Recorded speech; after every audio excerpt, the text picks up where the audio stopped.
안녕하세요. 안성열 성형외과 피부과의 안성열입니다. 오늘은 케로이드 흉터의 치료에 관하여 말씀드리고자 합니다.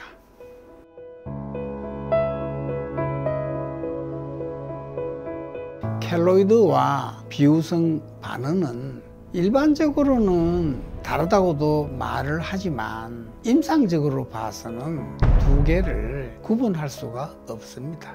왜냐하면 켈로이드에서 가벼운 것에서부터 심한 상태까지를 봤을 때 비유성 반응은 켈로이드의 가장 경미한 상태를 비유성 반응이라고 말할 수 있습니다.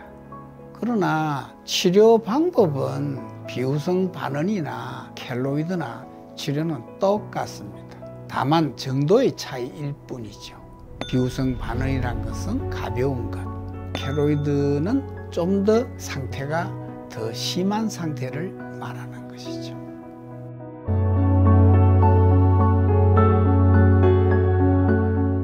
켈로이드를 가지고 있는 사람들이 공통적인 증상은 두 가지가 있습니다. 하나는 가려운 것입니다.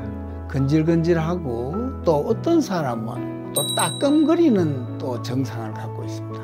그런데 그 따끔거리는 증상도 바늘을 여러 개 묶은 바늘을 가지고 폭폭 찌르는 듯한 그런 느낌입니다. 계속 그런 것이 아니고 때때로 그렇죠. 그래서 켈로이드 증상이라는 것은 가렵거나 따끔거리는 거. 그러나 어떤 사람은 한 가지만 있는 사람도 있고 어떤 사람은 이 두 가지 증상을 동시에 가지고 있는 경우도 있습니다. 그래서 켈로이드 증상은 독특한 증상이죠.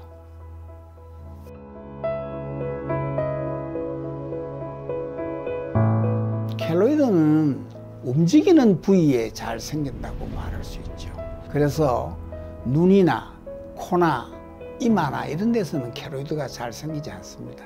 턱 부위나 가슴이나 어깨, 관절이 움직인다든지 가슴끝이 하부에 심장이나 배가 24시간 움직이는 자리, 그리고 턱 부위는 끊임없이 말을 하거나 또는 음식을 먹을 때 움직이는 부위니까 그 자리도 켈로이드가 잘 생기는 부위죠. 켈로이드는 턱에서부터 발까지 다 생긴다고 볼 수 있죠. 그러나 그 세 곳이 잘 생긴다고 말할 수 있죠.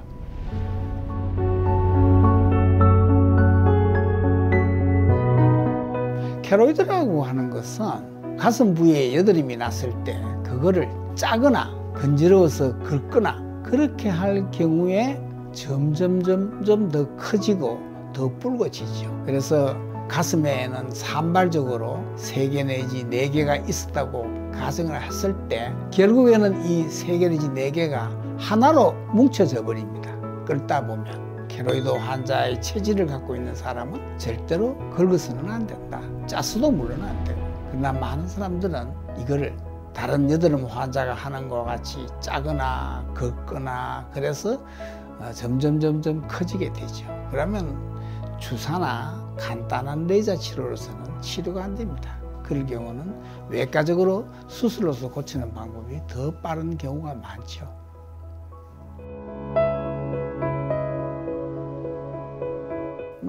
확실하지 않지만 손 안 대고 그냥 가만히 두면 언젠가는 지절로 없어질 기라고 생각합니다만은 이 자각 증상, 가렵거나 따끔거리는 이 자각 증상이 환자들로 하여금 가만히 두게 하지를 못하게 하죠. 자극을 주고 있으니까 켈로이드 자체가. 그래서 환자는 긁거나 문지르거나 하게 되죠. 그래서 켈로이드가 자꾸 커지게 되는 경로를 밟게 됩니다.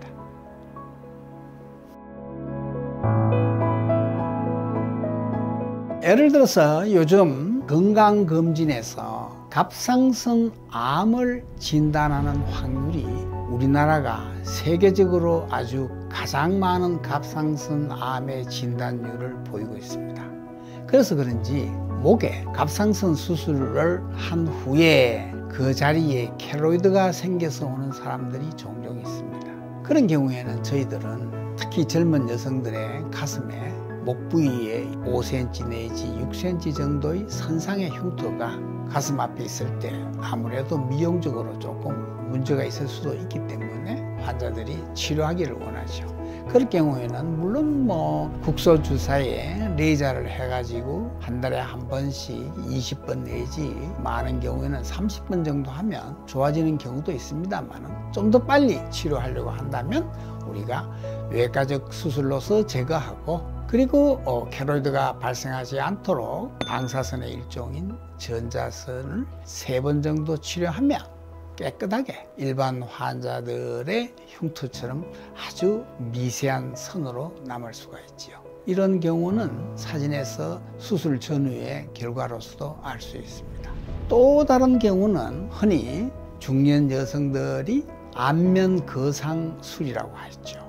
페이스 리프트라고 하는데 이 안면 거상술은 우리의 귀 앞에서부터 귀 뒤로 흉터를 만드는 경우가 있습니다. 좀 더 심하게 하면 이렇게 이마로까지도 올라갈 수도 있지만 그러나 이제 이마는 또 이상하게 움직이는 부분이 아니라서 그런지 흉터가 다른 부위에 비해서는 표시나지 않습니다. 그러나 귀 앞이나 뒤에는 케로이드 환자의 경우에는 확연한 케로이드 흉터가 생깁니다.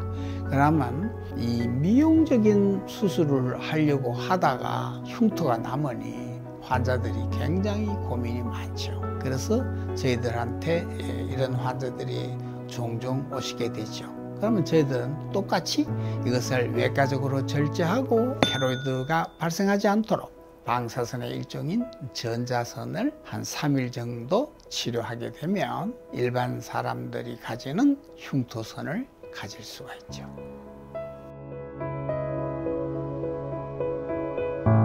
그러나 케로이드는 가만히 두면 케로이드가 타입이 가벼운 타입에서 또는 중등도 아주 고도 이러한 3가지 패턴을 나눈다면 경도는 한 4년 내지 한 5년 정도 되면 좋아지는 경향도 있습니다만은 중등도나 고도로 가면 갈수록 나빠지지 적어도 10년 내지 15년 정도에서도 저절로 좋아지는 경우는 거의 없습니다. 그렇기 때문에 국소주사는 초기부터 주사를 놓으면 좋아지는 경우도 있습니다만은 그러나 길이가 길다든지 단단하다면 주사 자체도 굉장히 환자들이 참기가 어렵습니다. 통증 때문에. 그래서 외과적 절제에다가 방사선의 일종인 전자선을 사용하는 게 가장 효과적이죠. 그러니까 아주 가벼운 타입, 그렇게 비우성 반응 정도는 자가 치료를 해가지고 좋아지는 경우도 있을 수 있지만 그래도 중등도 이상은 자연적으로 혼자 치료해서 좋아지는 경우는 전혀 없다고 생각하면 됩니다. 케로이드 환자는 자기가 어느 정도의 레벨인가 그리고 또 자가 치료로서 좋아질 수 있을란가 이런 것들에 대한 불안이 많기 때문에 케로이드의 경험이 많은 성형외과 선생님이나 피부과 선생님한테 상의하시는 게 저는 좋을 것으로 생각합니다.